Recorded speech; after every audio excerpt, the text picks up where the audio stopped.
For nearly a decade, our marriage looked perfect from the outside. Friends saw stability, laughter, and shared success, the kind of union people envied. I worked long hours to give us comfort and security, while she made our house feel alive, always graceful, always composed. To anyone watching, we were the ideal couple. But beneath that smooth surface, small fractures began to form. I ignored them at first, convincing myself every relationship had rough patches. It started with small things, her smiling at her phone a little too long, lowering her voice when answering certain calls, or taking them in another room. Our conversations at dinner became shorter, her gaze often lost in thoughts she didn't share. I didn't want to believe my instincts. The idea that she could betray me felt unbearable. Still, the unease grew, quiet but relentless. I told myself she was stressed, tired, maybe craving independence. But excuses couldn't mask the shift I felt in her. Nights grew heavier. Every time her phone buzzed, my stomach twisted.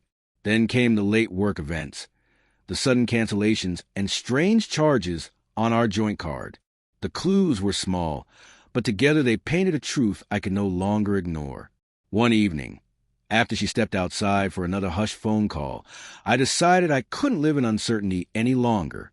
What I did next still feels wrong to admit. Desperation guided me more than reason. I installed a discreet camera in the living room, the place she often sat when I worked late. I told myself it was only to find peace, one way or the other. That night, I sat in the dark, my laptop screen glowing in front of me. The first few minutes of footage showed nothing out of the ordinary. Her returning home, making tea, scrolling through her phone. I almost closed the laptop, ashamed of my suspicion. But then a stranger appeared. A man I didn't recognize stepped into view. The way they looked at each other erased any need for words. Their laughter, their closeness. It was intimate, familiar. My chest tightened until I couldn't breathe. I paused the video, but found myself pressing play again and again, as if I needed to confirm what I already knew. Every doubt I'd buried resurfaced in one crushing wave. Yet after the initial shock, anger gave way to clarity. For the first time in months, I felt certain she wasn't who I thought she was, and the life we built together had been nothing more than a performance. Over the next week, I watched more recordings, each one stripping away another layer of illusion. It wasn't a single mistake. It was a second life unfolding behind my back. Through it all, I stayed quiet, deliberate. I wasn't seeking revenge. I just wanted to reclaim my dignity. When I finally confronted her, I did it calmly. No yelling, no accusations, just truth laid bare.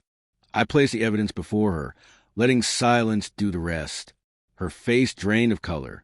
She tried to find words, but nothing came. There was no explanation that could undo what I'd seen. I needed to know, I told her softly. And now I do. She broke down, stammering apologies that felt hollow. The betrayal wasn't only in her actions. It was in a way she let me believe and alive for so long. That night, I packed my things quietly. I didn't take much, just what I needed to start over.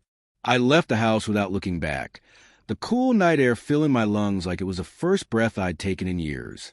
I found a small hotel nearby, a place with no memories attached. Sleep wouldn't come. I kept seeing her face, smiling at someone else, living another life while I worked myself to exhaustion for us.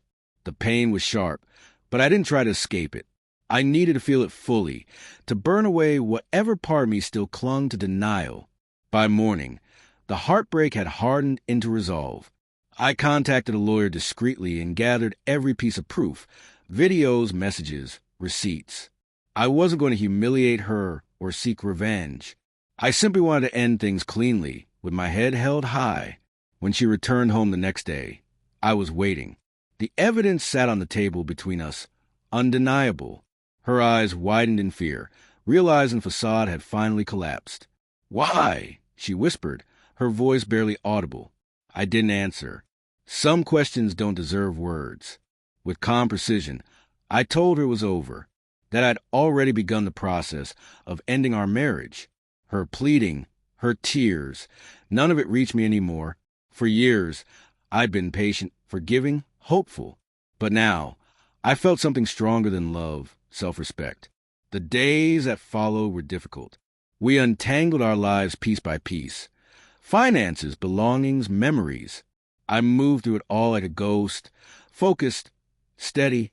I refused to be consumed by bitterness. Each sunrise reminded me that I was free, that pain could coexist with peace. One evening, standing in my new apartment, I looked out at the city lights below. The loneliness was sharp, but underneath it pulsed something new, a quiet, persistent hope. I had lost a marriage, yes, but I had regained myself. She had broken my trust, but in doing so, she had freed me from a lie. The truth didn't destroy me.